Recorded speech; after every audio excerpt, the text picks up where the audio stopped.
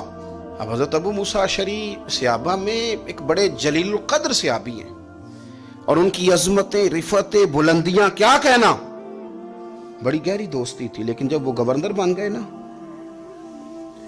تو آپ نے فرمایا بس بھئی اب تو نے عہدہ لے لیا ہے, یہ بندے کو ٹھیک نہیں رہنے دیتی چیزیں, اب تو عہدے میں چلا گیا.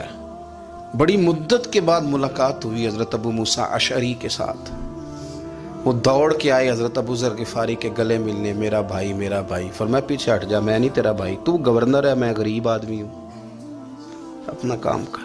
پھر دوڑ کے آئے. فرمایا ابو ذر تو میرا بھائی ہے یار, اکٹھے پڑھتے تھے حضور. فرمایا نہیں, جا تو نہیں میرا. پھر آئے. جانتے تھے نا یہ سچا بندہ ہے, یہ سچا بندہ ہے, یہ تقریروں والا نہیں, صرف وعظوں والا نہیں, اس کے اندر بھی بڑی سچائیاں ہیں.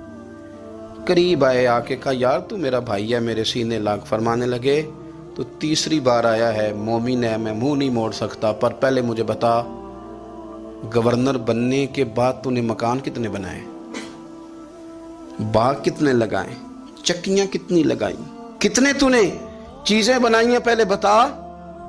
تو حضرت ابو موسیٰ اشعری نے ان کا ہاتھ پکڑا, رونے لگے. کہنے لگے جس محبوب سے تو نے تربیت لی ہے میں بھی انہی کا نوکر ہوں. جن کپڑوں میں میں عراق گیا تھا میرے آج بھی وہی ہیں یار.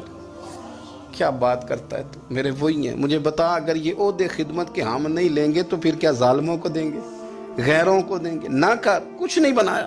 حضرت سیدنا ابو موسیٰ اشعری رضی اللہ تعالیٰ عنہ روئے, اور جب کہا نا کوئی شے نہیں میرے پاس, تو فرمایا اچھا چل آ جا, پھر سینے لگ جا, تو واقعی میرا بھائی ہے. پھر حضرت ابو ذر غفاری نے محبت فرمائی.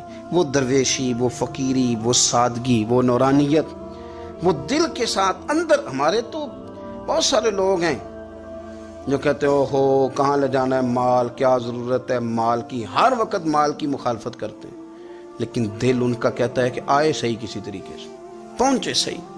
حضور نے فرمایا بعض لوگوں کی زبانیں شہد سے زیادہ میٹھی, دل بھیڑیے سے زیادہ خطرناک. اوپر سے کہہ کچھ رہے ہیں, اندر حالات کچھ اور ہیں. لیکن حضرت ابو ذر غفاری رضی اللہ تعالیٰ عنہ دوری دولت سے, آپ فرماتے کیوں ہیں لوگوں کے پاس مال, کس لیے اتنا مال جمع کیا ہے؟